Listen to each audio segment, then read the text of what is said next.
Kumusta sa lahat ng boss idol ko dyan? Mabuhay tayo, no? Unahin natin si Papa God. May bago tayo uling panonooring video. Vlog to ni Julius Babaw Unvlog. Idol din to. Maganda yung mga interviews niya sa mga interview niya, mga artista o sino pa man. At ito, medyo napili natin panoorin. Kasi itong interview niya kay Lena ng Batang Quiapo, isa pong magaling na artista talaga, no? Kasi ano to hindi film to Kumbaga totoo ang mga ginagawa doon, no? Ina-acting doon, very natural. So, yun yung dapat talaga ang ginagawa ng isang artista. No? Natural lang ang pag-arte mo, hindi yung maarte ka na maarte. Saan na nga, i-aartehan mo pa. No? So, being artist, dapat natural ka lang, salita, umacting, kung ano lang yung nararapat. Yun, sigurado ang mga susi ng mga magagaling na artista para sumikat sila. Lalo sa panahon ngayon, kasi ngayon, pag natural ka talagang mahahanga sa'yo yung tao. Kung ano yung ugali mo, kung ano yung pagiging, in a nice way naman. No? So, mapapansin talaga yung mga ginagawa mo, paano ka umacting. So, sabi nga dito marami daw nagagalit sa kanya. Bilang artista, pagka ganun ang dinadala mong karakter na kabit at maraming naiinis sa'yo, ibig sabihin magaling kang artista or na-deliver mo kung ano yung mga binibigay sa'yo acting or script, di ba? So, halina umpisa natin panoorin to, mga boss idol. At bago po doon, pakisubscribe si po yung video ni Julius Babaw Unvlog. At pati na rin po dito sa ating YouTube channel, palambing lang po ng subscribes. Maraming salamat po sa inyo. God bless you po. Dinat, eto na po. Narito tayo ngayon sa UP Diliman sa Quezon City kung saan nag-aral si Mercedes Cabral. Lingid sa kaalaman ni Mercedes, dito pala magsisimula ang magandang takbo ng kanyang buhay at karera bilang isang magaling na aktres. Pero bago yan, subscribe mo na kayo sa aking channel at kay Christine Babaw. Please subscribe sa channel ni Julius Babaw at kay Christine Babos Channel. Natawa ako dun sa isang comment na kinakahiya ka namin na taga dito ka kasi nire-represent mo yung mga kabit. Oh my gosh! Grabe, no? Parang ang sa akin, minsan hindi nila naiintindihan na it's just a character, na hindi yun yung personality ko, hindi ako yun. Most of the things na naririnig ko in person is ganun. Alam mo, pag napapanood kita, gusto kita sampalin. Kuhang-kuha mo yung inis ko. Pero pa-picture,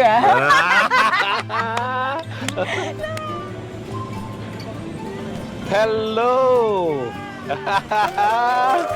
Sa Batang Quiapo, kilala naman natin to, no? At isa siyang pulis na katrabaho ni Jan Estrada, ni Rigor.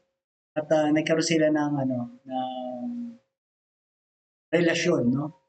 So, parang hanggang doon lang yung napanood ko nun Tapos nahinto na ako sa Batang Quiapo. Hindi ko na rin masyadong patuloy na naging istorya at sinasabi rito na marami siya naging kabit. Baka hindi lang si Rigor, kaya parang kinaiinisan siya. No? At ito, matalino talaga to. Kasi UP rin to At fine arts ang kanyang and then natural. Dahil kasabayan din to ni Coco Martin sa pag-i-indie. Kaya nga, nung medyo sumikat si Coco Martin, yan. Dati nga mga nakakatrabaho na okay siguro ang relasyon. Bilang katrabaho o kaibigan. No? Halina, panoorin po uli na. Finally meet you, yeah! This is the first time. Alam mo ma, may painting ka sa akin. As in portrait mo, na ginawa ni John Hilo. Oh yeah, I remember. Yes. Naka Maria Clara ba ako doon? Naka Maria Clara ka. Maria. That was like, that. Kailan ba yun? Tagal na nun. Tagal na. Yeah, oo. Kumusta ka? Kumusta? Paano dito ka nag-aral sa UP? Dito ako sa Ah. UP. Yeah, Fine Arts. Fine arts ka. Fine Arts. Halika dito tayo. Ay, kasama na natin ang most hated character on primetime television, Miss Mercedes Cabral. Hello! Thank you for having me. Welcome. And thank you rin for accepting our Oh yeah, of our course. invitation. Siyempre na. Okay lang sa'yo na kapag sinasabing most hated ka dahil sa character mo si Lena. Yun nga eh. Hindi ko alam kung ma-offend ba ako or dapat ba akong ma-insulto.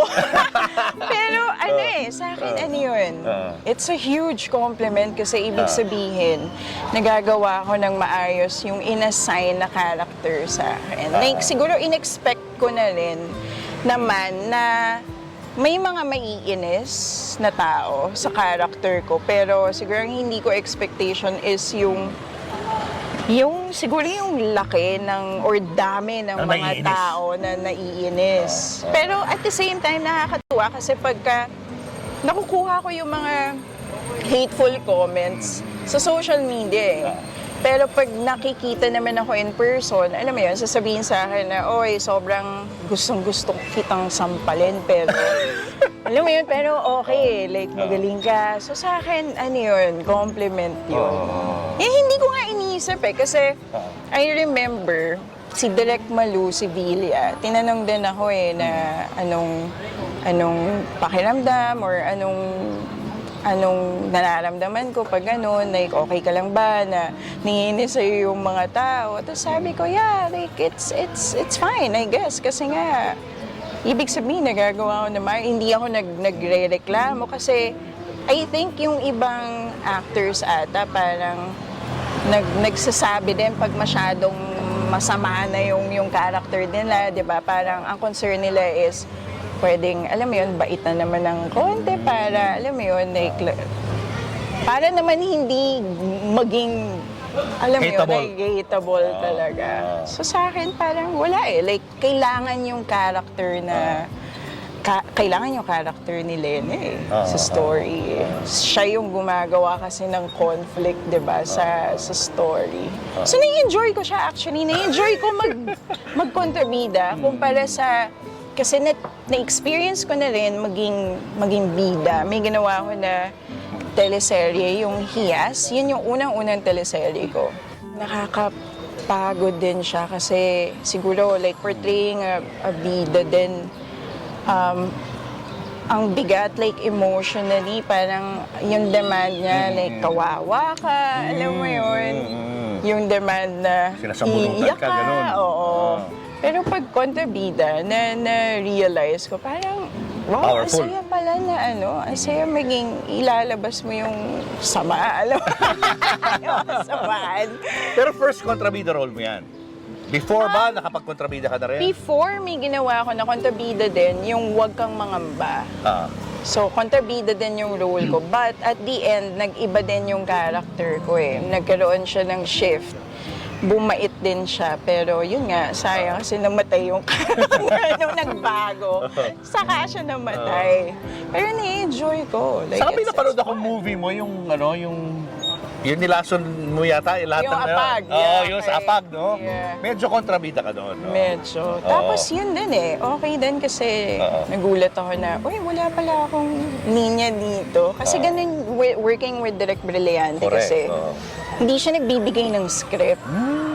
Hindi siya nagbibigay ng script. So hindi, as an actor, hindi mo alam yung buong story. Ibibigay lang niya yung character. So, ganyan din si Mr. Coco Martin, no? Hindi siya nagbibigay ng script, pero sasabihin niya lang kung ano yung istorya, and then kung ano yung ganito. Yun yung ibibigay mo kung ano yung sasabihin mo, ikaw mag-iisip ng script. Para sa akin siguro, kung ako artista, mas okay yun. Kasi may di-deliver mo ng mas okay at ayon sa pag-uugali mo at bibigyan mo ng mas maganda yung role mo ron. Kasi bilang ikaw na yun, no? Puro huhugot ka nila sa experience. At, kasi pag minsan may script at sinasaulo ka, nakabisa, mahirap pa yan eh. Kasi parang habang uma-acting ka, iniisip mo yung sasabihin mo. Iniisip mo yung sinaulo mo, hindi yung iniisip mo. Kasi kung yung sarili mo walang script, nasa isip mo na yun eh. Parang tuloy-tuloy yun pag nagsasalita ka. Parang ito lang, di ba? Ito, walang script to eh. Walang edit to, tuloy-tuloy. Kaya minsan ang hirap mag-vlog din. No? O isa iisipin mo lang ito yung mga pag-uusapan. Yan, dadagdagan mo na lang. O maganda yan, yung sinasabi niya, no? At yung ginawa ni Mr. Coco Martin sa movie. Magaling si Coco Martin, no? Naisip niya yung gano'n. Ibig sabihin, yung mga artistang hindi sanay sa script, talagang mag-a-adjust ng malaki, no? Pero yung mga artista na, yun, mahahasa sa ganito na mas madi-deliver nila or ibibigay nila na mas maganda yung character ng pinoportray. Pagkatao dun sa Character mo, and then kung ano yung story ng character mo, and kung sino yung involved sa character mo. So, wala kang idea anong storya nito, ano yung buong storya. So, nagulat ako kasi parang pinapatayo lang niya ako. Ito lang yung gawin mo. Tapos, wala ba akong sasabihin?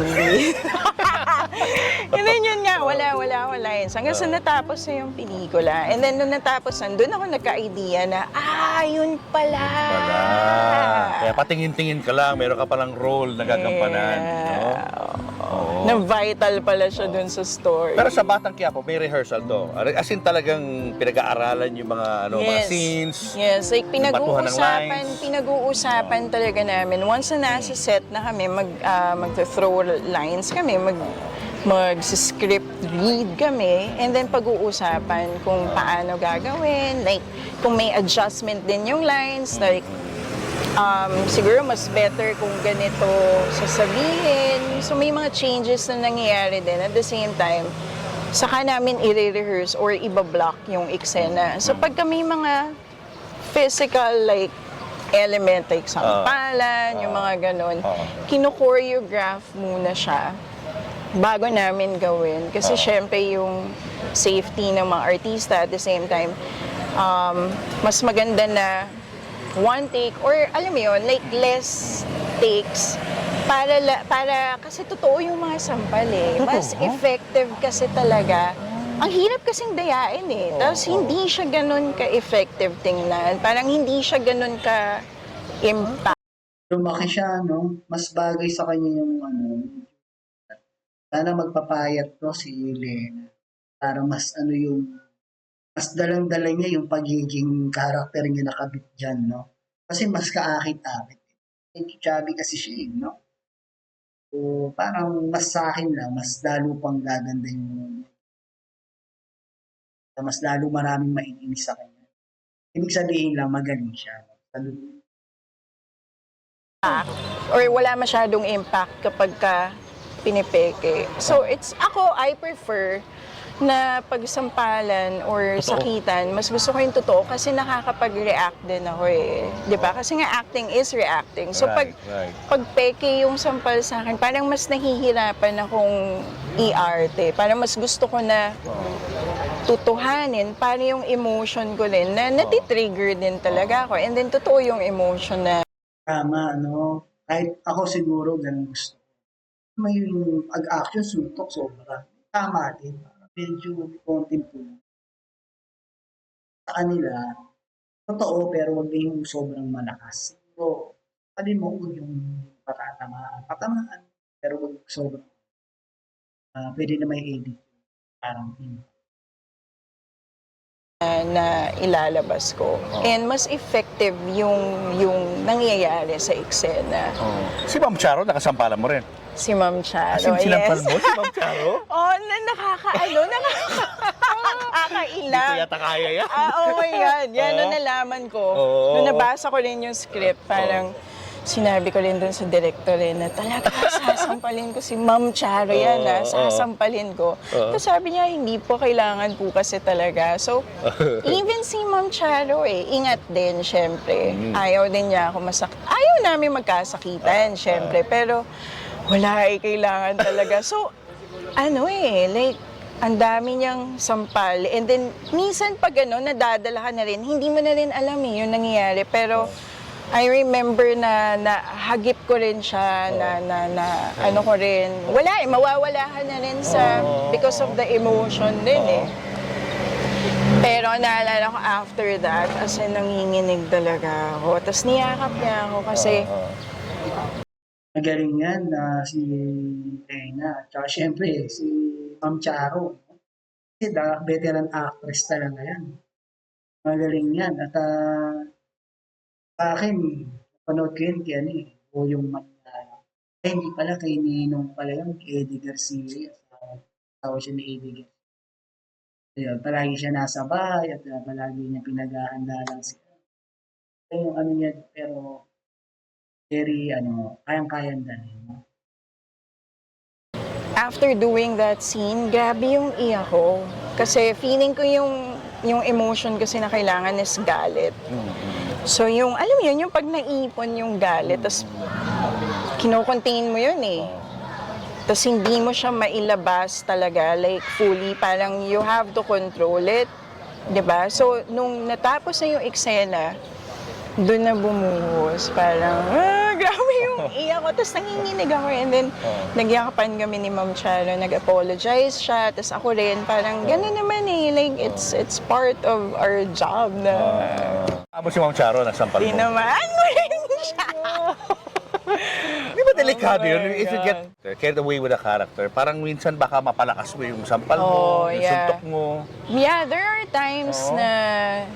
Pero yun naaalala ko naman for that, controlled pa rin naman. Pero may mga sampal siya na, alam mo yun, yung talagang naging totoo talaga. Pero may control pa rin, may self-awareness ka pa rin naman pag nangyayari siya.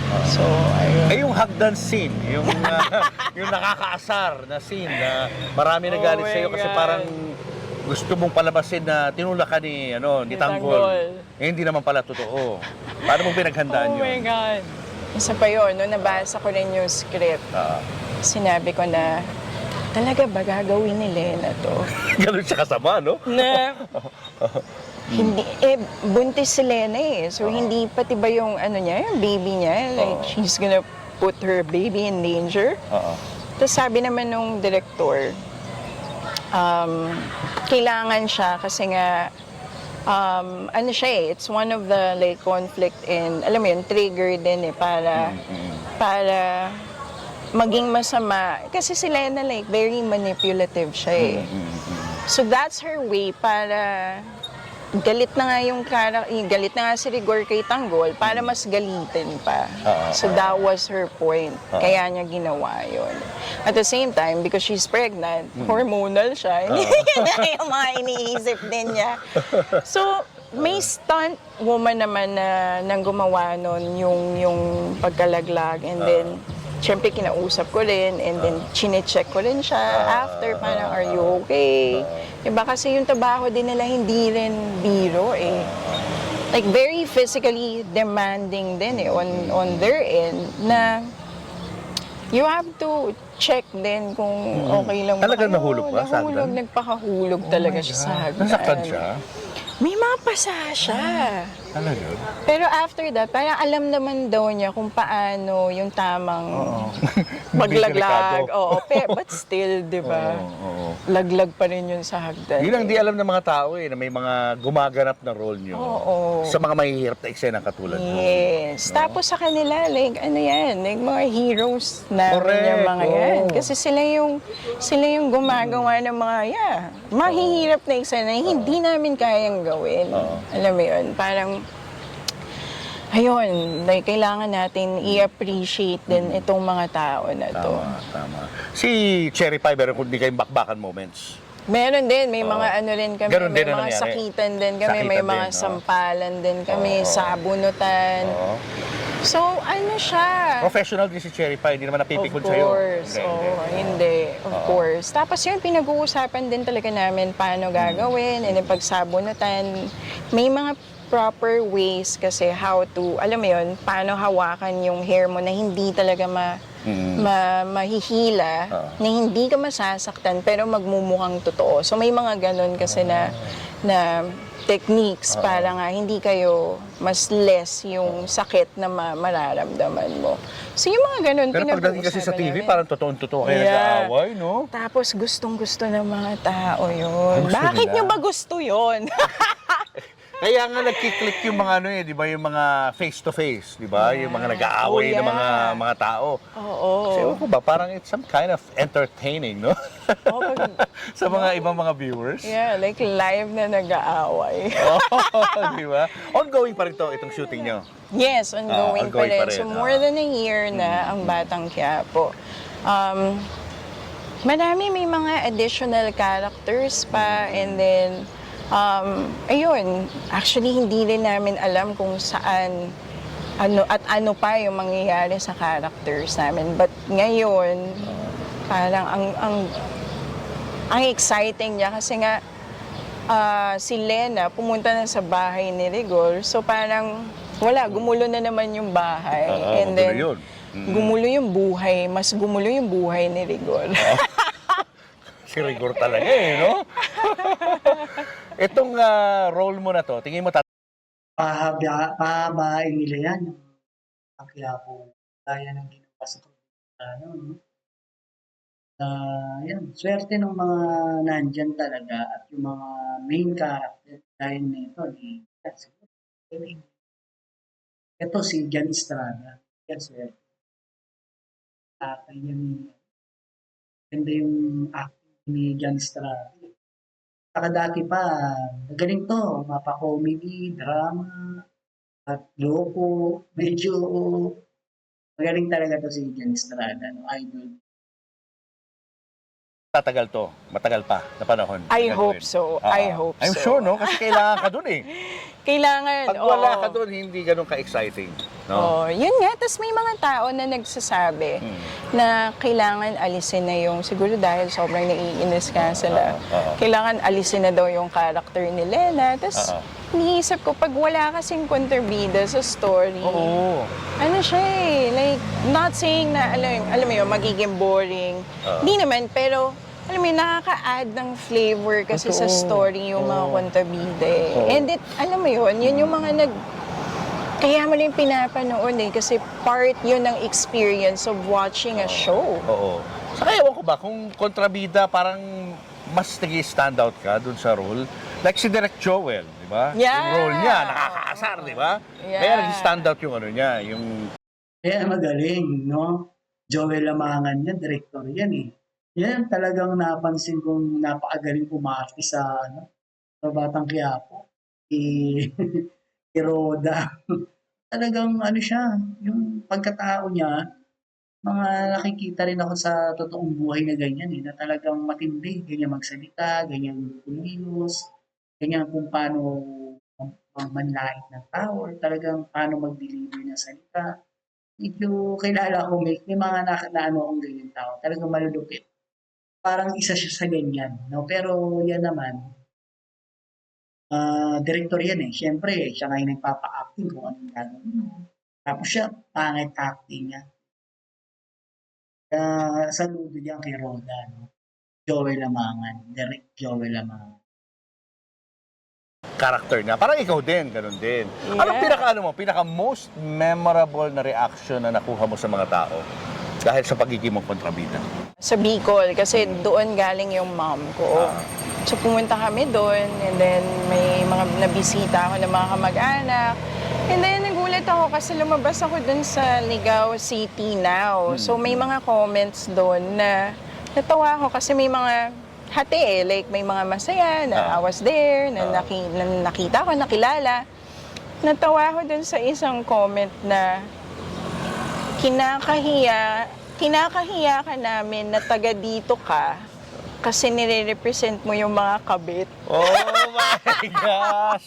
Grabe, no? Parang, ay sa akin, Minsan hindi nila naiintindihan na it's just a character, na hindi yun yung personality ko, Correct. hindi ako yun. Saka hindi mo kinakampihan yung kabit. At hindi ko nire-represent. Oo, hindi mo nire-represent, hindi yun. Sa kanila, akala nila, ikaw, hindi nila ma-separate. Hindi No? nila Dati, extra yun ah. Nakita may camera, sabi niya, makabili nga. Ay, pag. ma-separate. So nakakatawa ako Paano doon. sinabi sa iyo yun? Personal sinabi sa iyo? Hindi, nabasa ko siya. Comment lang. Nabasa ko siya sa comment. In person, wala naman ako naririnig na most of the things na naririnig ko in person is ganun. Alam mo, pag napapanood kita, gusto kita sampalin. Kuhang-kuha mo yung inis ko. Pero pa-picture Nakakatawa eh. Wala naman nangungurot sa'yo yung gano'n tipo panakaw na kurot. Wala naman. Wala. Pero may mga nakikita ako. Siguro yung mga yung mga nanay or mga lola, siguro feeling ko mga conservative kasi talaga yung mga yun. Yun, pag tinitingnan ako, yung iniirapan talaga ako. Yung may mga gano'n, nakakatawa din. Pero naiintindihan ko naman, syempre. Like, feeling ko talagang invested sila dun sa show. And then, syempre, kampi sila dun sa mga bida na pinapahirapan kasi din talaga namin yung buhay nila eh. So basically, sakit kami sa ulo nila eh. Alam mo yung gabi-gabi, parang kami yung nang iinis talaga eh. So pero nakakatuwa din kasi sa akin yung mga makikita ko, naririnig ko, nababasa ko. Like, for me, entertaining din siya. Oo nga, totoo. Pero nakikita mo ba sa sarili mo na parang gano'n ang gusto mo maging parang career path mo? Yung laging kontrabida? Kasi sila Dindo Arroyo, automatic kontrabida yan. Oo nga eh. Pag nagbida, medyo masyasya ka pa, ha? Bida siya? Yeah. Ganon. Ikaw, anong gusto mo maging direction ng career mo? So far, sa iba kasi talaga pag mga TV series eh. Pag TV series, gusto ko pag kontrabida. Mas gusto mo kontrabida?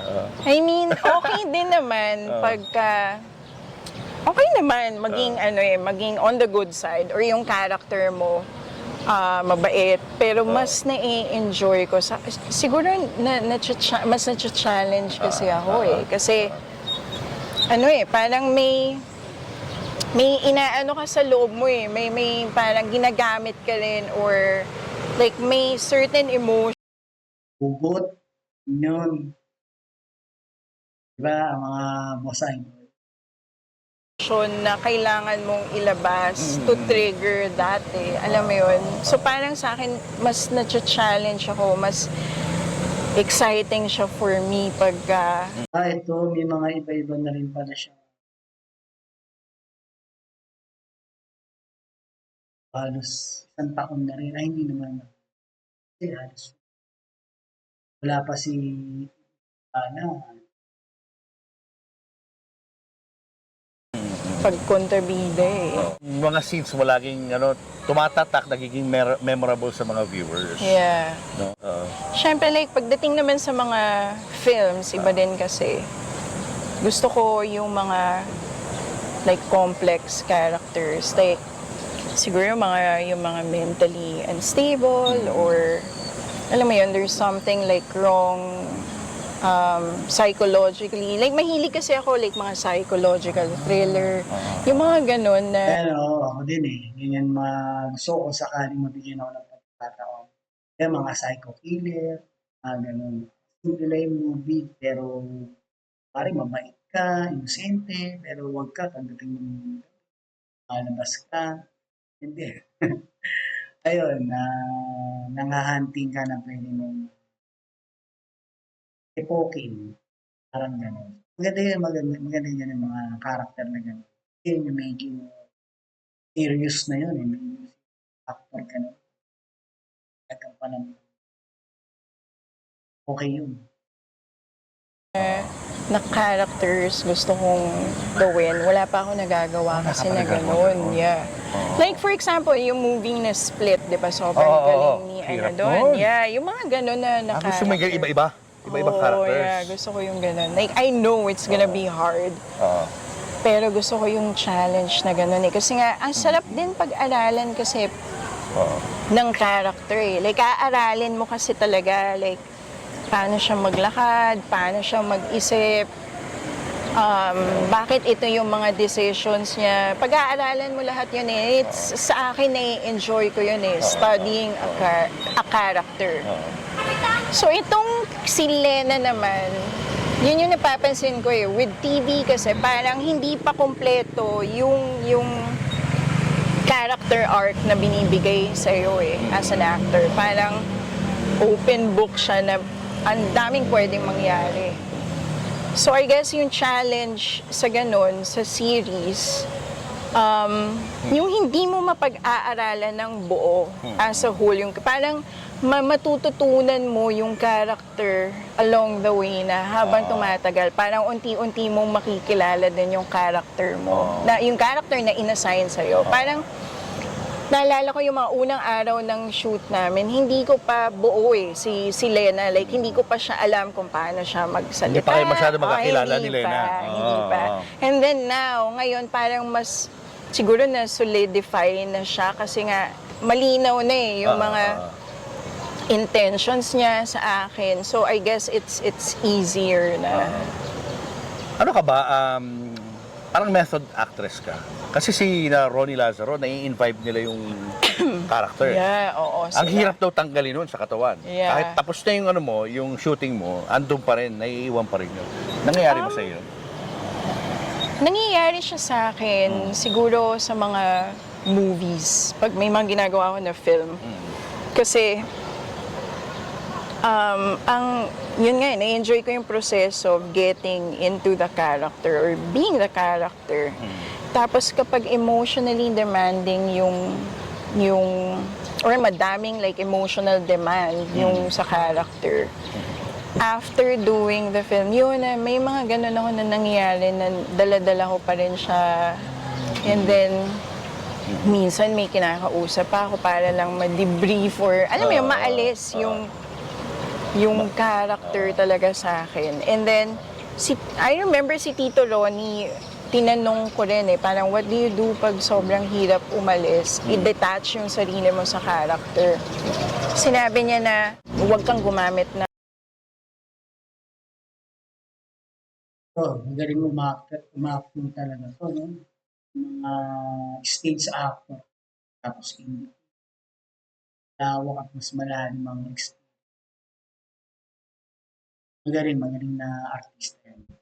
Sigurado pag naka-eksena mo yan, medyo drama, kailangan pag sobrang hirap umalis, i-detach yung sarili mo sa character.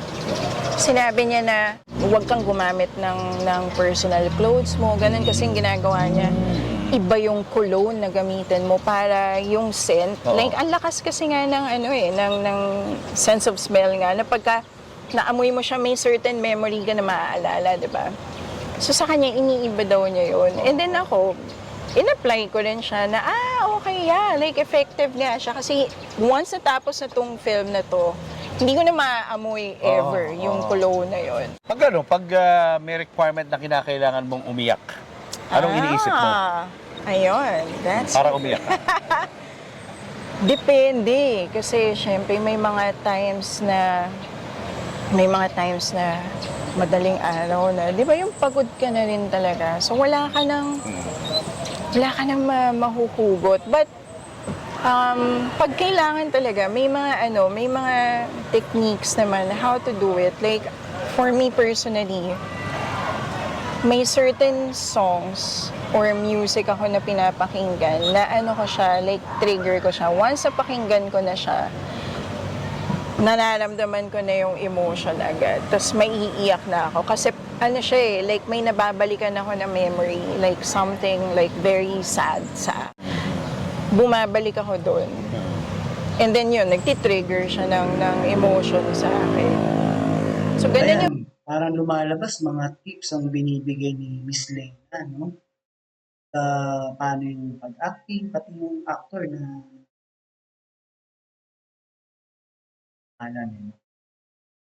tips yung binibigay.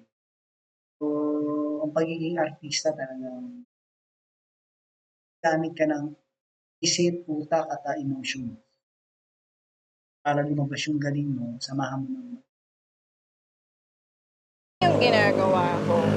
But at the same time, sinasabi din sa akin, parang, dude, like, trauma yan, tapos hindi ka pa rin nakaka-get over. Ando pa rin, no? Yung yeah. music, no? Oo. Yeah, and then, pero pagka, But it helps you in your career. oo, yeah. Diba? Kasi mas maganda na, alam mo yun, yung totoo yung emotion na ibibigay mo eh. Oo. Like, kitang-kita din kasi and mas effective siya at mas nakakatulong sa eksena pag totoong emotion yung binibigay mo. Like, pero may mga times kasi talaga na hindi ka na makaiyak. May mga parang pandaya din, how to cry, alam mo yun. Pero syempre parang, ano na yun, like last resort na siya, pag ubos na ubos ka na sa kapagod na pagod ka na talaga. Nangyayari talaga yun minsan. Hindi mo talaga kaya umiyak yun minsan. eh. Yeah, as in, siguro yung pinaka, nangyari sa akin, pagod na ako. As in, wala na, blanco na ako. Oo. Wala na ako. Like, exhausted na talaga ako. Mentally, physically, emotionally. Oo. Wala. Ano na? Ang ginawa ko, nanghingi ako ng, wala kasing may Vicks sa set. Nanghingi ako, alam mo, toothpaste. Tapos? So, ang ginawa ko, Pero medyo mahapdi sa mata yan, eh, no? Pwede kang maluha rin talaga. Ganda rin, sibuyas. Namuhi niya, kasi ang sibuyas, kahit hiwain mo yun, nakatitig ka, hindi masakit sa mata. Unless na lang na malanghap mo siya or maamoy mo siya. Kung pagka naghihiwa ka ng sibuyas hanggat maaari, Christmas, hindi mo siya. Ano kung marami. Yung effective. Kasi pagka once na smell mo talaga siya, yung nagtitrigger, isa sa nagtitrigger yun. Dapat yun, hindi yes. kumuha ko ng maliit. Sobrang liit lang. Ginanan ko talaga sa mata ko. Para lang, alam mo yun, minty siya. Tapos nakaganon lang ako. Para lang lumuha. Kasi hindi ko na rin talaga kaya. Toothpaste, ha? Toothpaste. Kanya-kanya talaga mga methods, no? I know. Kung ano-ano mga methods na Iba-iba pwedeng gawin, talaga. no? Yeah. Oo. Desperado na rin ako nun eh. Sino mga ina-idolize mo na mga artista?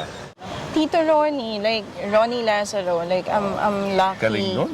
I'm really lucky Galing nun. na makatabaho din siya, makilala, and alam mo yun, maging kaibigan. Si Pen Medina. Pen, mahusay din. And Oo. si Tito, Tito Noni Buengamino. Oo, magaling. Yung unang teleserye ko, siya yung Kaya magaling yan. Talagang kahit may klila eksena ibigay sa kanya, napo-portrait niya talaga yung character nung binigay sa kanya. Una ko itong nakita sa Pungsoy, ni Chris Aquino. So, napakaikli lang ang eksena niya nun. No? Yun lang yung parang nahanting niya si Manalo ba yun? Tapos pinatay niya, hindi nakamatay siya. Pero yung mga words lang siya. Kaya napansin, sabi ko, napakasimple lang ng napakaikli lang. Wala pa siyang mga 1 minute lang, wala pa. Pero talagang tumatak sa akin na magaling yung artista na to. No? Then may napanood din ako na magaganda yung Angel Locsin tsaka kay Vilma Santos. So yun, galing din siya doon, tatay siya ni Angel. Galing umakting. Kahit saan to pwede ilagay. naging tatay ko. And then I was like, syempre unang TV ko yun eh. So kinakabahan din ako. And then ang dami kong natutunan sa kanya. Kasi he's very like generous din. Nagtuturo din talaga siya. Alam mo yun? So parang ako ang swerte ko na makatabaho siya. And syempre, si Direk Coco Martin. Kasi nga umpisang-umpisa ko sa film, siya yung kasama ko eh. Anong film to? And nakita ko yung service. Okay. And then, nakita ko rin yung, ang galing kasi niya eh, na actor talaga, especially like with films. Sobrang ibang tao din. And yung range niya. Magaling din naman talaga si Coco Martin. At dapat i-build up yan. Alam na. Yun yung unang parang na-witness ko rin first hand na wow, like, I want to be as good as him. Alam mo yun, na nung nagsistart ako, parang alam ko ang dami ko pang kailangan pag-aralan. Alam ko kulang pa eh. Ako, like, as an actor. So, nung nakikita ko siya, alam mo yun, inisip ko na gusto kong maging kasing galing din niya. Alam mo yun, maging kasing effective as an actor. Nag-iiba siya pag film, tapos nag-iiba rin siya pag TV. Yes, So, means, nung nag-start din ako, yun yung napansin ko na ang hirap mag-switch, like from film to TV. Nahirapan ako kasi with TV medyo, di naman exaggerated, pero mas malaki kasi. Like yung delivery mo dapat mas Exage ng konti. para makita rin agad and marinig. With film kasi dahil pelikula siya and then magnify talaga sa screen. Parang ano lang eh, and then marami mga clue. Nakikita yung mga maliliit na nuances mo, yung mga mannerisms mo. Hindi mo kailangang, alam mo yun, mag-extra effort to do like big actions. So mas parang internal eh, pag film talaga eh. With TV may parang physicality na kailangan mong gawin eh. So, yung switch na yun, na nung una nahirapan ako kasi ang ginagawa ko daw, nag-film acting pa rin daw ako, which is kulang. So, parang kailangan ko pang i-deliver ng mas malakas. Oo. So, with direct ko Martin, kuha na niya yung, siguro, sa tagal na rin din kasi niya eh. Yeah. Diba? Saka probinsyano lang, ilang taon yun, di ba? Yeah. Ilang taon yung ginawa. Saka maganda rin sa inyo, nagtatransform kayo eh.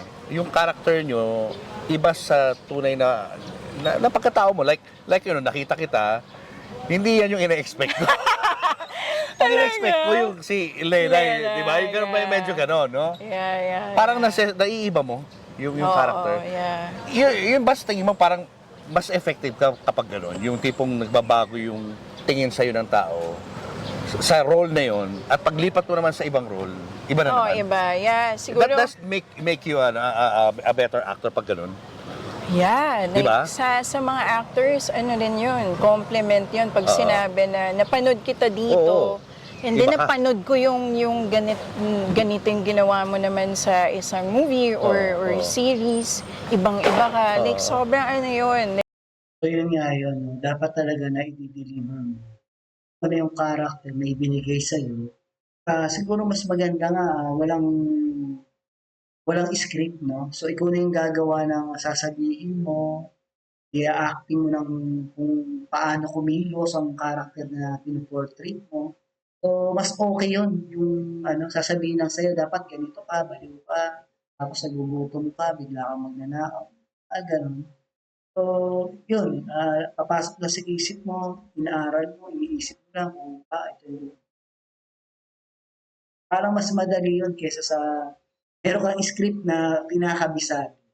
Kasi nag-iisip ka nawawala na yung natural mo. Kaya siguro para sa akin, mas okay yung ganun, yung script. Like, sobrang sarap pakinggan nun as an actor. Kasi ibig sabihin, nakikita nila yung range mo rin, di ba? Saka naiiba yung ginagawa mo at hindi lang pare-pareho. Kasi nga, di ba, yung mga characters naman na ina-assign sa amin, iba-ibang mga tao din yan. Right. So, kailangan mo din talagang Mag-iba. ibahin. Kailangan mo din talagang Kasi may mga artista na pag gumanap sila sa isang role, tapos pag sa ibang role na naman, pare-pareho. Hindi nagbabago. Ang Ganun din ako. ang isa pa na nakita ko na nakatabaho ko rin na talagang ang galing niya mag-iba-iba ng character, si Mon Confiado. Tapos iniiba niya, even Idol yan, Simon Compiado talaga. Hindi naman tatagal yan sa showbiz. No? Doon din sa Pungsoy. Ang galing din niya doon. Kahit simple lang yung character niya, security guard. Marami siyang indie film. At kahit hindi pa uso yung indie film, nakita ko na rin to na parang may palabas sila nila Richard Gomez. Sana Rose. Mga sikat na artista kasama niya siya, hindi masyado, pero acting, may ibabaw siya. Sabi ko magaling to. Kaya kita mo until now, yan si Mon Compiado. Galing yan. Even his hair, willing siyang i-shave. Alam mo yun, like, para mag-iba talaga. Very, siya like, conscious and gusto niya nag-iiba siya physically din talaga. And then the way he walks, kung paano siya magsalita, ang galing niya. Like, iba. Tapos ibang-iba rin siya in person. Alam mo yun, as like, real Mon Confiado, ibang-iba talaga siya. Kaya, may mga gano'n na actors na na-amaze ako kasi, wow, like, talagang, alam mo yun, like, that's like an effort talaga to do those things eh. And, iba yung pupuntahan mo rin mentally eh. Kung para magawa mo yun and ma-achieve mo rin yun eh. So, yeah. John Arcilia, di ba? Ganun din. Oo, yeah. Nag-iiba rin, di ba? Nag-iiba rin Yung mga siya. characters. And very yung yung screen presence ng mga actors na yan. Magaling yan. Si General Luna. Yan siya lalong sumikat sa palabas na yan. Napakagaling. No? Una ko itong napanood, MMK ata, dati pa. Ano siya doon? Parang probinsya, tapos pumapatay siya, parang kilid na wanted. Medyo makatotohanan kasi ang MMK. Galing ng ano niya. Matatakot ka sa kanya kung paano siya magalit. Doon, medyo na ko yun, kaya bumagay sa kanya, sa tingin ko talaga yung General Luna. Matapang to pagka yung galit siya, talaga papatay siya ng tao. Galing. Idol din. Dami rin magagaling na mga artista na talagang kung ikaw siguro nandun at nakaka-eksena mo, kikita mo talaga, gaya nga nito ni Lina. Magaling na actress. Lakas, no? Yeah, sa kapag yung, alam mo yun, tumungtong sila sa set, yung mararamdaman mo rin talaga mararamdaman mo yung presensya nila eh.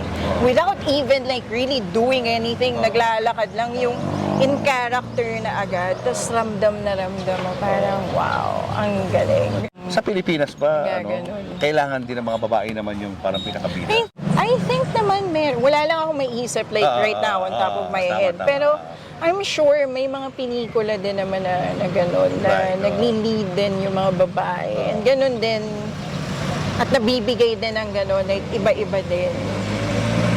Yeah. Nakagawa ka na rin ng mga international movies. Meron. May ginawa ako na film.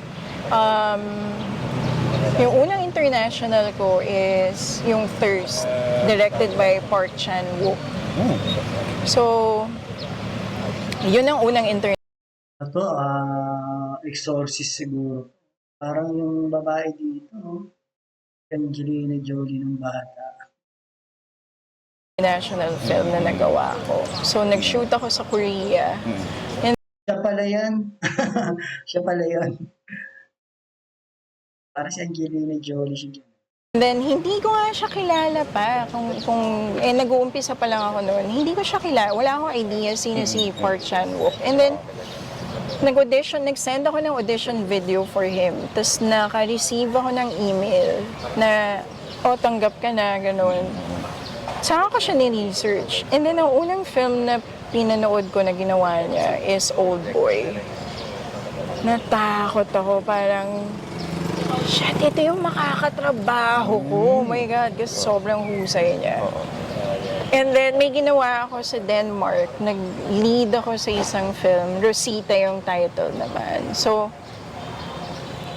sobrang memorable sa akin nun kasi ang dami kong natutunan with my director and yung mga co-actors ko. So, iba yung sistema din talaga outside the Philippines.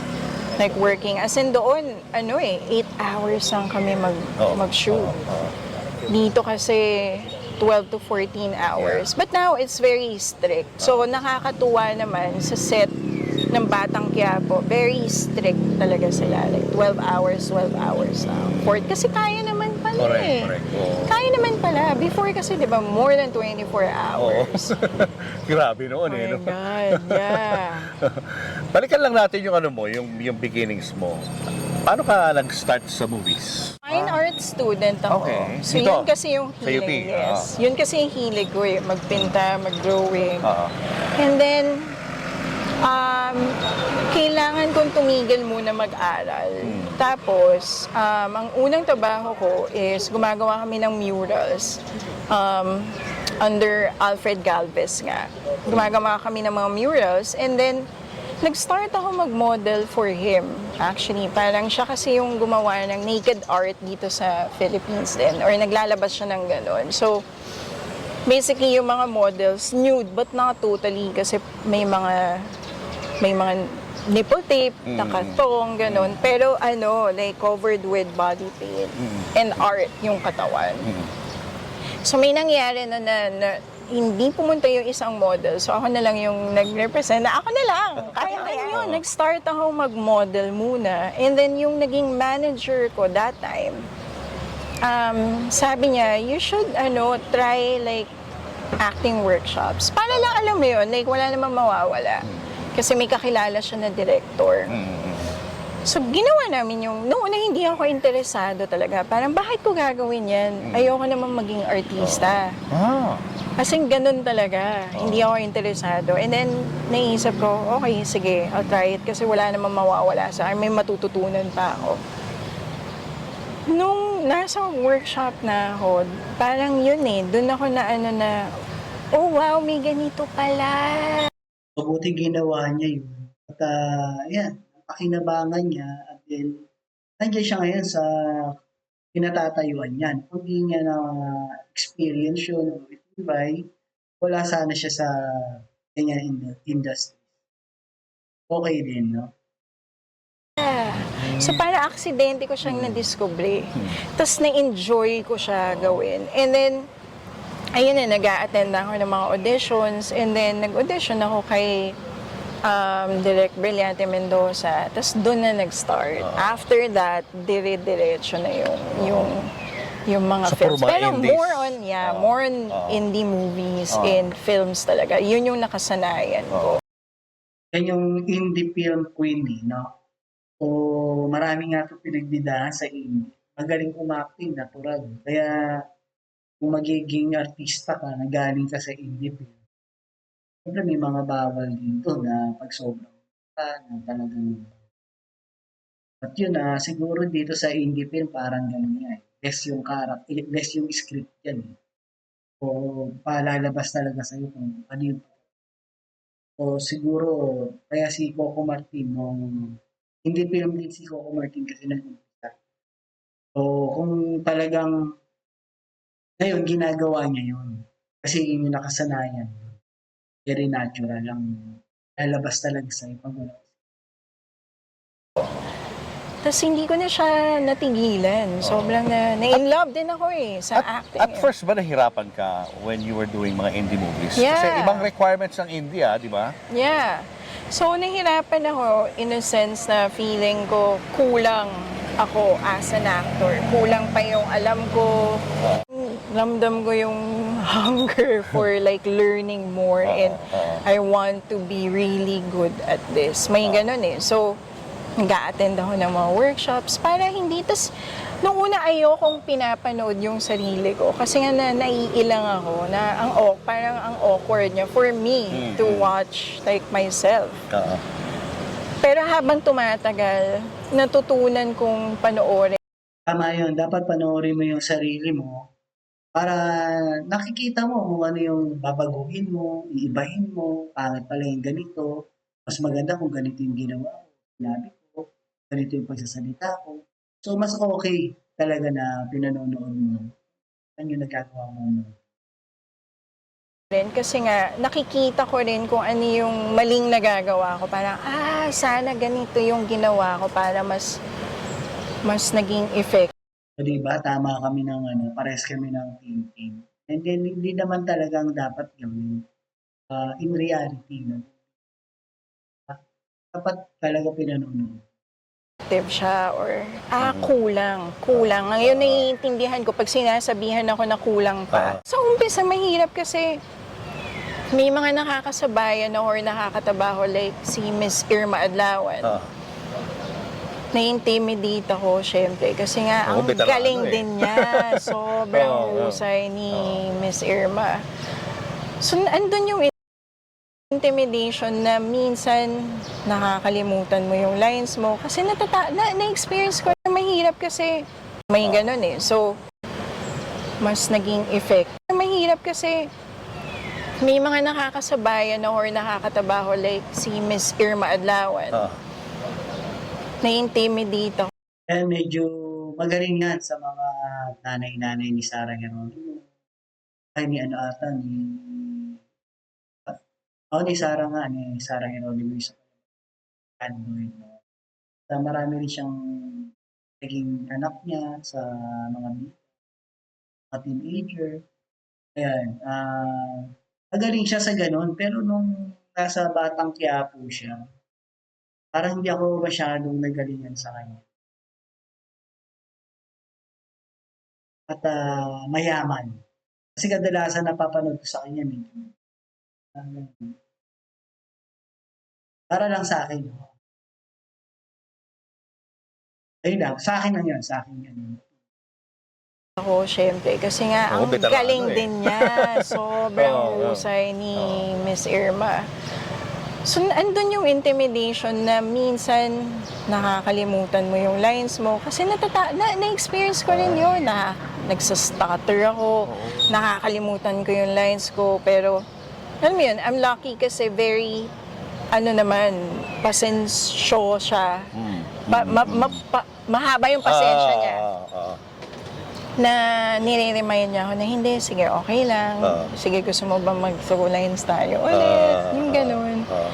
So may mga, nung nag-uumpisa ako, may mga ganun na nahihirapan ako. Pero more on, intimidated ako sa co-actor ko kasi alam kong magagaling to. Tapos ayokong magkamali. Tapos, yun pala, kaya rin ako nagkakamali kasi nga, iniisip ko rin. Saka nai-intimidate ako. So yun yung sinasabi ko na pag may script. No? Kasi iniisip mo yung kinakabisado mo. No? Baka hindi tama yung kinabisado mo.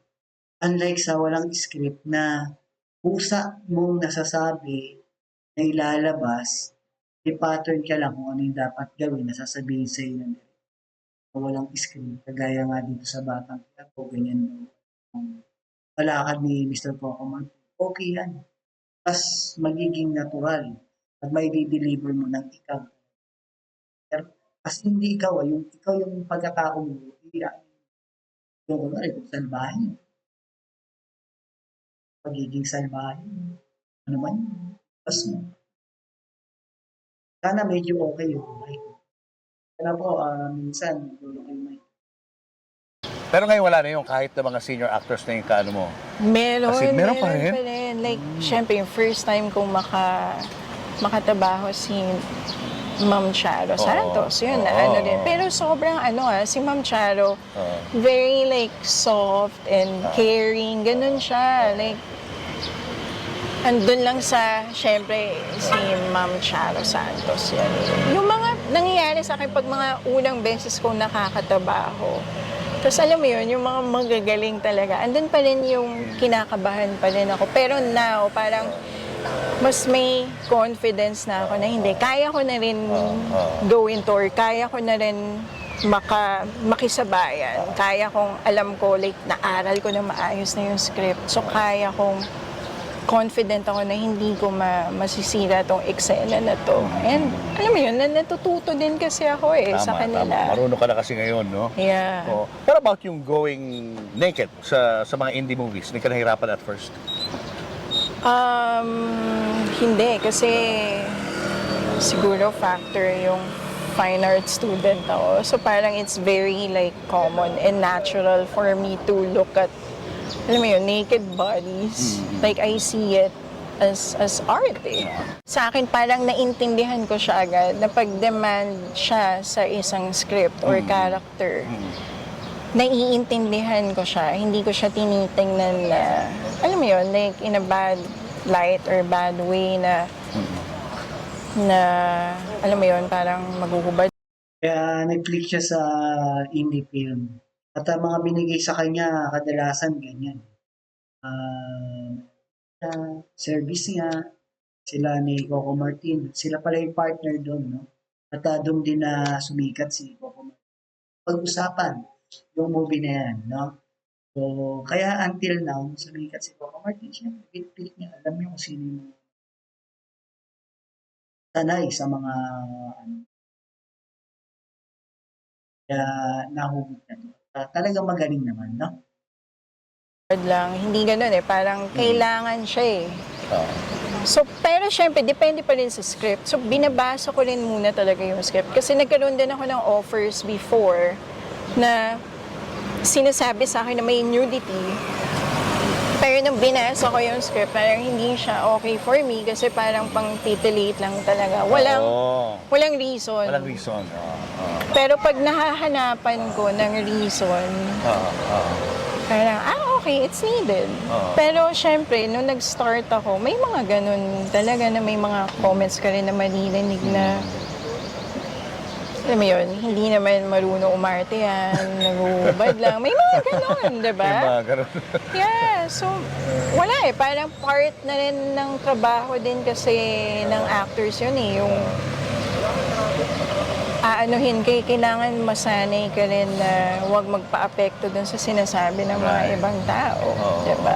So yeah, at first naapektuhan din ako. And of course, may parents din. Kasi, syempre, sino bang may gusto rin nun na Kasi difference sa mapanood? movies, ano yan eh, na save yan, yung mga portion na yon. Tapos na i-upload sa kung saan-saan, di ba? Yeah. Yun ang danger dun eh. Yeah. So ako, naintindihan ko rin naman yun. Like, Ano sabi ng with my parents mo? dad, noong una, like, syempre sumama din yung loob nila sa akin na bakit ko daw kailangan gawin yun. Tapos it took time eh, for them to understand. But eventually, na-explain ko. Sinabi na lang nila na pagka may nudity ka dyan, hindi na lang namin papanoorin. So eventually, naintindihan naman nila na kailangan siya, tapos ine-explain ko na pinipili ko naman eh. Hindi naman yan yung basta-basta lang na character. So eventually, naintindihan naman nila. Pero naiintindihan ko rin kasi nga, tatlo kami magkakapatid. Ako yung gitna. Ako lang yung babae. So, syempre, di ba, like, as a father, sino bang may gusto rin nun, di ba? Naintindihan ko rin naman siya. But at the same time, I'm lucky kasi parang hindi naman makita yung utak ng dad ko na, alam mo yun, pagbabawalan. Kasi alam niya na ito yung gusto ko eh, or ito yung Na-accept nagustuhan rin niya. ko eh. Oh, and he's very supportive and I'm very lucky to, alam mo yun, have him as a dad. What about your mom? Ano sabi? Oh, mom ko, ganun Okay naman. din. Okay din with my mom. I'm lucky with my parents kasi hindi namin na-experience yung pag sinabi namin na, alam mo yun, ito yung gusto namin pag-aralan, walang ano sa kanila, hindi dapat mag-doktor ka, or hindi dapat maging dentista ka, or teacher ka, or walang ganon. Ito yung gusto mo, sige, supportahan namin kayo. Yung ganon, like, walang force. So, Yung pagiging artista, obviously hindi mo to talaga inambisyon, no? So nung bata ka pa, ano talaga yung gusto mong maging trabaho? well, nung bata ako, as in mga elementary, gusto kong maging vet talaga. Kasi mahilig ako sa Sa animals. animals eh. And then, nung medyo lumaki na ako, parang high school, yun na, parang na-discover ko na na-enjoy ko mag-drawing. And then, doon na lumabas na gusto kong mag-aral. Gusto kong matutunan ano yung iba't ibang techniques. Gusto kong magpinta. So, doon na nagsimula. And then, yun yung gusto ko. Gusto ko maging talagang visual artist. Hanggang ngayon, nagpe-painting ka pa rin? Hanggang ngayon, nagpipaint pa rin ako. So, nagkaroon ako ng exhibit. I was part of a group show sa Modeca Oh, nung I know that. Women's Month. So, natuwa rin ako na nakapagpinta ako ulit. Hindi na ako masyado nakakapagpinta kasi nga, syempre, yung trabaho ko, very demanding din kasi. So, gusto kong bigyan ng oras pa. Ngayon, parang ang goal ko like this year talaga is to paint more and give time to paint. Kasi sobrang mahal ko rin kasi talaga siya eh. And then, nung nakapagpinta ako ulit, alam mo yun, may parang nabuksan uli sa akin and may parang nabuhayan ako ulit na, shit, like, I really miss doing this. Alam mo yun? And then, yun, like, pinomise ko sa sarili ko na this year I should do more of that. Gusto ko kasi din talaga eh. But, wala eh. Like, mahal ko din, pareho kong mahal eh, yung acting and painting kasi talaga eh. And it's both like, art forms eh. Magkaiba lang talaga eh, ng like, way of expression. Correct. Eh. Diba? So, may papakita ko sa iyo ngayon. Ito yung painting mo na matagal mo nang di nakikita. Ayan. Oh my God! There you go. Yeah! That's you in Filipiniana. That's me! Oh my God! Kailan mo rin nakita yan? Baka mga 2007 or 8, mga ganun siya eh. Oo. Paano ka in-invite nung artist na si John Hilo para mag-post dyan sa painting Yeah, niya? so I think may common friend kami na sinabihan si John na you can get her to pose for you, alam mo yun, to model kasi naghahanap siya ng model nga. And I think naghahanap siya ng yung very Filipina nga ang itsura. So nung pinakita ng common friend namin, Pilipina itsura nito ni Lena, eh, no? At yung kulay niya, itsura, ganyan. Pilipina talaga, kaya bagay sa kanya. Siya yung picture ko, yun, na nagustuhan niya na, okay, sige, like, paano ipakilala mo kami, gano'n. And then, pinakilala ko, tapos I remember, like, kinuhanan ako ng photo nga.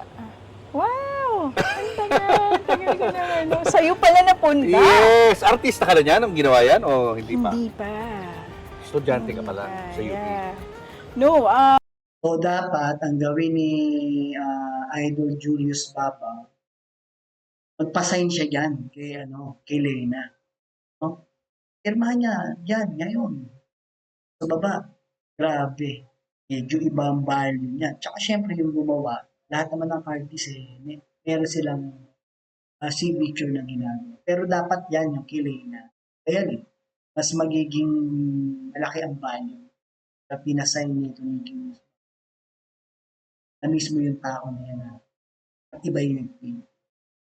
Papirmahin mo na para mas lumaki yung presyo niyan. I think this was like a year before ako maging artista ata. So nagmo-model na ako talaga doon. There you go. Finally, reunited with your... Saka mas maganda, hindi pa siya artista that time na yan. Kaya medyo pag yung pirma na yan, medyo malaki yung value. Magiging mas malaki ang value. Mas magiging maganda yung art na. Painting. Hi! Okay, let's talk about your personal life. Anong buhay mo ngayon? May partner ka, no? Yes. Is he from the movies then? Or ano? No, non-showbiz. So, na-meet ko siya through a friend, like one of my best friends. Tapos, napansin ko na nagkasundo kami, like regarding music, movies. Mahilig kasi ako sa movies din talaga. So, ayun, like, I'm lucky to have him din kasi naiintindihan din niya yung trabaho. Like, kapag may demand na, syempre may mga scenes na, may mga kissing scenes, alam mo yun, sinasabi ko sa kanya para prepared siya. Naiintindihan niya. Alam niya na it's part.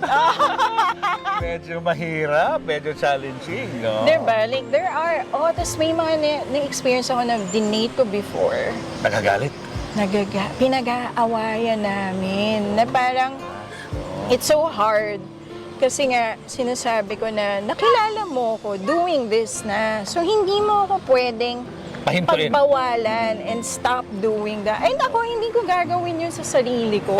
Diba? Like, no, this is like my passion eh. And sa akin, paano mo akong pinatay kung papatigilan mo? And that's so immature and unfair kasi di ba para ipatigil yung isang tao to do something. Yes. That's very unfair. Kailangan talaga malawak yung pangunawa mo. Yes. Otherwise, hindi mag-work. Yes. Marami ka na rin nakakausap sa showbiz na ganyan na nangyayari. Parang, relationships because of the work. Yeah, may mga na-meet na rin ako na ganun. But most of them naman, sinasabi rin sa akin na, alam mo yun, may nakilala na rin sila na tanggap na naiintindihan. So, as an actor talaga, parang mahirap maghanap ng partner na makakaintindi. Alam mo yun, and tatanggapin yung ginagawa mo talaga. Ngayon ba, ka pa rin? Kunyari, offeran ka ng isang role na magre-require na mag-nudity. Maging nude ka sa role. Okay, open ka pa rin sa gano'n, hindi na? Depende. Depende pa rin. Depende. Kasi may mga stories. Tama yun. Depende yan sa story. Babasahin naman niyo yung story. Saan pupunta kung talagang kailangan ba. At kung hindi naman, para lang makita uli siyang gano'n. Pero kung talagang maganda yung takbo ng istorya at bagay dun, kahit naman sino kahit sinong artista ang tanongin mo at lalo kung tatanggapin yun. Lalo na kung medyo maganda rin yung offer. Diba? Ka kasi na mababasa na, alam mo yun, parang very enticing talaga and ang ganda ng character. Pero yun parang sa akin hindi ko dapat limitahan yung sarili ko because of, alam mo yun, that one thing na requirement. Para sa akin kasi you can compensate naman parang pag may isang eksena na hindi ka masyado komportable, tinatanong din naman ng mga directors yun na are you comfortable to do this? Kung hindi, anong pwede natin gawin? So may gano'n naman. Pwede naman. Yeah, you can compromise. Yeah. Gaano karami ng mga films na nagawa mo?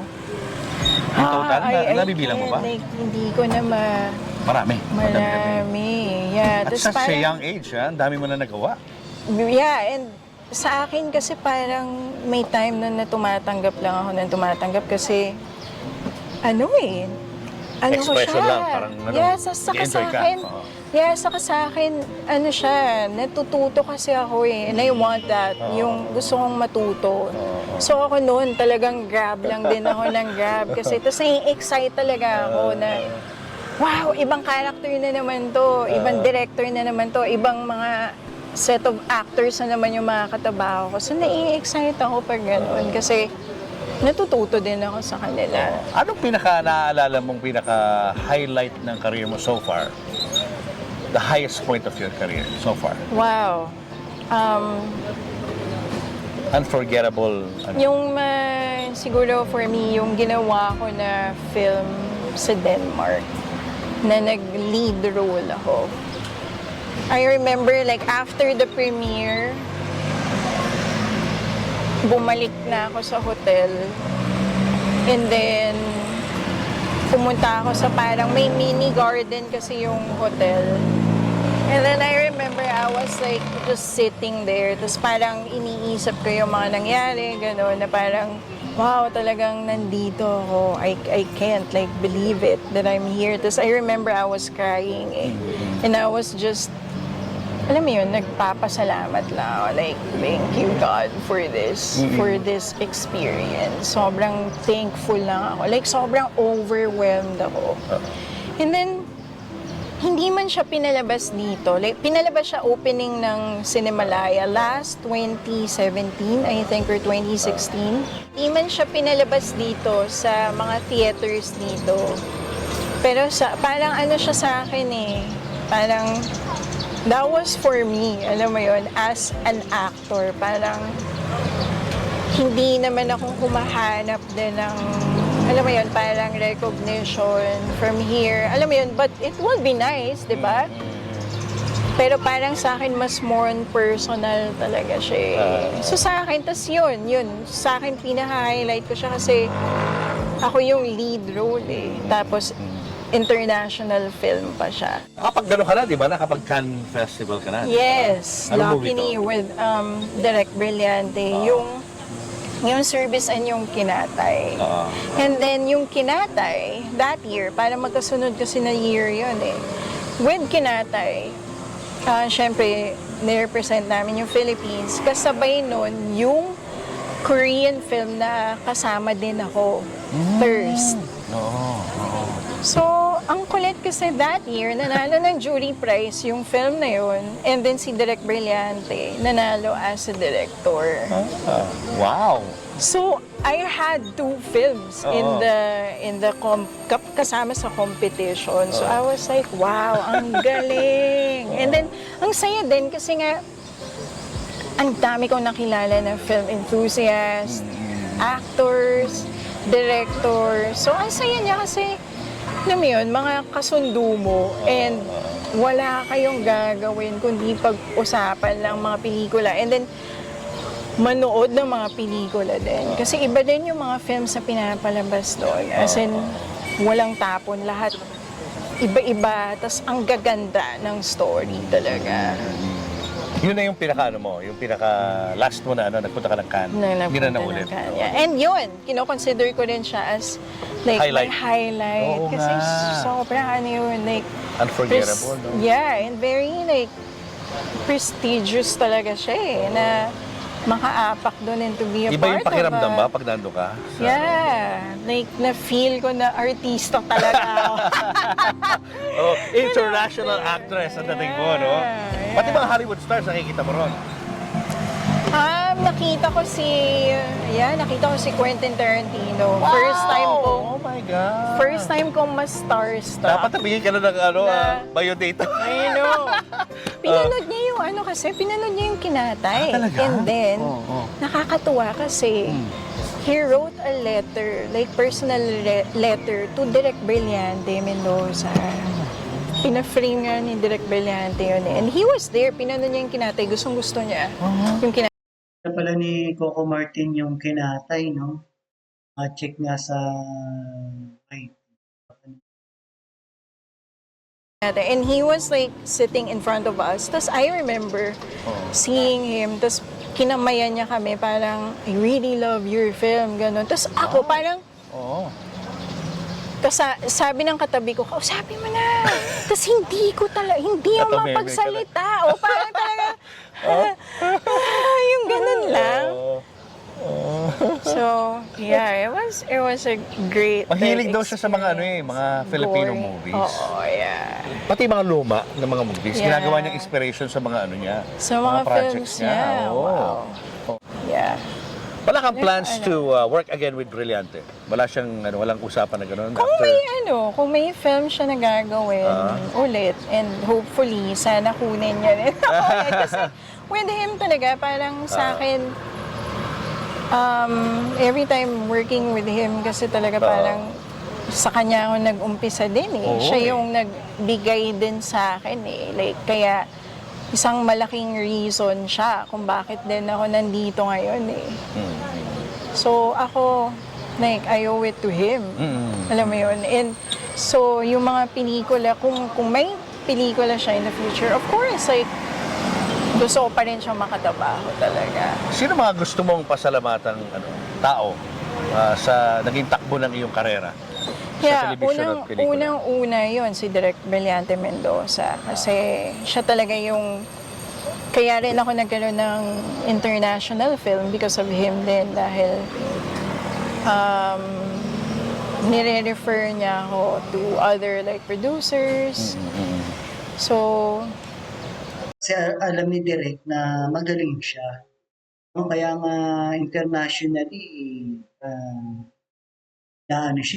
nire-refer niya, di ba? Kaya, siyempre bilang director, alam niya kung sino yung mga magagaling na artista at hindi siya mapapahiya. Kaya nga nag-refer siya. So, magaling din naman talaga.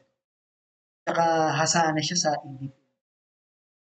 Sa akin, sa sinabi niya kanina, siguro siya adjustment. Kasi talaga yung artista ng first screen at saka siyempre yung artista ka ng stage actor. Medyo mas matindi yun kasi yun walang cut. Talagang yun nga lang, matalas ang memory mo dun kasi yung script mo dun hindi memorize. Yeah, brilyante. And then, mga siya yung pinaka-top Top of the gusto list. ko. Yeah. Si Coco rin, syempre. And di ba? of course, Direk Coco Martin for giving me this opportunity Oo.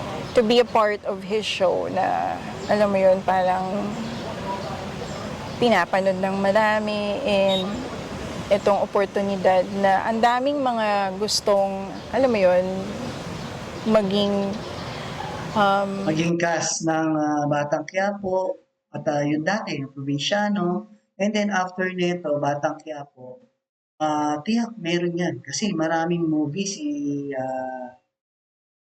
Fernando Po Jr., no, na pwede niyang gayahin talaga at gawin talaga. Marami pa talaga to. So, marami ring artista na matutulungan pa si Direk Coco Martin. Salute din sa kanya. Marami siyang nabibigyan uli na trabaho, mga dating artistang wala na or nakikita natin, napapanood na. Masaya, nakakatuwa, makakatulong pa siya. No? Kaya sana tuloy-tuloy itong ganitong mga project ni Direk. or ang daming may gusto na ng ganitong role, alam mo yun, and I'm lucky to be a part of it and I'm really lucky na ako yung napili for this role. Yeah. Ano pala sabi ng tatay at nanay mo dyan sa role mo yan? Yung pamilya ko minsan kinakainisan. May mga times na wag kang pumunta dito, hindi ka invited dito. Ganun na? Binibiro naman. Biro naman. na. Oh. But they're proud. Sobra. They're proud, of course. Like yung family ko. Pero walang complain na, bakit naman ganyan yung wala namang gano'n. Pero itong character na to, tingin mo ito talaga yung parang nagdala sa'yo sa masa? Yeah. Mas nakilala ka na masang Pilipino. Oo, kasi before, yung last teleserye ko, like, may mga tao na nakaka-recognize sa akin, but nagulat ako like now, na parang, oh wow, ganito pala kadami yung taong nanonood talaga ng Batang Quiapo. And then, yun yung na-notice ko eh. Kahit saan ako pumunta, Lena talaga yung tawag Lena tawag sa sa'yo, akin no? eh. Yeah, so ito yung nagbigay sa akin kung bakit ako mas nakilala na ng mga tao. Well, thank you. Thank you so much. Thank you so For much. sharing your stories with us. Napakaganda. Okay, thank you rin Mr. Julius Babaw at dito sa yung interview kay Miss Lena na talagang hit ng mga nanonood sa Batang Quiapo, no? Pero in-explain naman niya kung ano yung talagang character niya sa totoong buhay at yung character lang din naman niya. So, kung naibibigay niya talaga ng maganda, I'm sure maganda yung naibigay niya kasi dahil pinaiinisan siya ng tao, ganun yung effective, kumbaga, no? So, ayun lang at medyo mahaba na rin. Maraming salamat po sa inyo, mga boss idol, no, sa panonood nyo. Sana natatapos niyo rin kahit medyo mahaba. At ayun lang po at sana nakapag-subscribe po tayo. Palambing lang po at maraming salamat. God bless you po. Hanggang sa muli, sabi nga po ni Tio Paeng, life is short, be happy, and world peace. God bless you po, lalo na sa mga nagsasubscribe. Thank you po.